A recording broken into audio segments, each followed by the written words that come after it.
bu ñu mënee ren ak déwén dina xam ne lépp dëgg dafa yaakaar dafa tëb mais dalagul tëb na waaye dalagul te jàmmam dina jeex ndax du am jàmm képp koo xam ne war nañ koo interpeller ci dossier bi dinañ ko ci interpeller muy commencé muy le premier ministre Ousmane Sonko ndax lii mi ngi bëgg a bëri démb Colobane la tey Parcelles te amoon na Parcelles amaan na fi ñun dañu bëgg moom mu taxaw ci taxawaayu kër yi ñu wax ak waa direction HLM ni ñuy def ba falsifier kayitu këru jàmbur yi pour ñu am li kayitu kër di ko jaay di jaay nit ñi doole loolu dañuy interpeller ñun waa Parcelles Assainies premier ministre Ousmane Sonko mu wax ak waa HLM ku ñu mënuñu jënd kër HLM saa ñu moom kër gi signer le certificat de vente fan la lii am ci àdduna moom la tax dañ koy interpeller na wax ci HLM na wax ak HLM kenn demu fa àndul ak kenn bi muy dem HLM te kër gi mënuñu koo jaay te waa HLM dugaluñ ci seen loxo il faut HLM signer la seen acte de vente nga doog a dem Parcelles Assainies HLM mooy jaay kër buñ fi jaay HLM la nan la def ba am këyitu kër HLM te gisuñu famille bi moom kër gi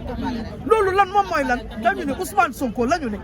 jubalam jubbanteem boobu na ko commencé ci direction HLM nañu wax ak ñoom ñu taxaw ci kër yi Parcelles Assainies ñu jàppale ñu suñu kër yi ndax ay jigéen la ko dëkk ay néew si doole ay orphelin ñu may ñu jàmm suñu kër yi ñuy jaay dañu indil ay problème moom rek lañ ciy déglu te ñu ngi ko ciy interpellé te ñu ngi ko ciy xaar nag ci wax ndax ñu tàyyi nañu koo xam ne kër yi nee nañ la Parcelles Assainies mënoo fee jënd kër te demoo direction HLM kër gi Ousseynou Ndiaye moo ko moom bu ci Ousmane bu ci Diouf amee bu ci turam nekkee kon HLM ñoom ñoo ko signé keneen kan moo ko koy signé kan moo la àndal dem signé certificat de vente ku ko jox ban procès verbal la def pour mu def ko fan la yan héritier ñoo ko signé benn héritier signé lu ko dafa jaar ci seen ñàkk jàng ñuy ay analphabète mu xam ne ñuy jànguñu mu yóbbu leen ci notaire dem ñu signé ko nga def leen a jaay kër gi loolu la def ci notaire la leen yóbbu ne leen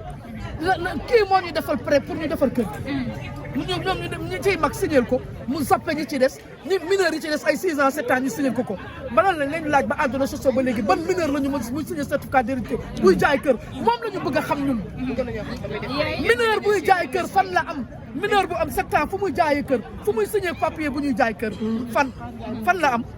dañu ne nañu interpeller état du Sénégal mu wax ak ñii ci kër yii lii mi ngi bëgg a bëri mi ngi bëgg a sori mi ngi bëgg a ëpp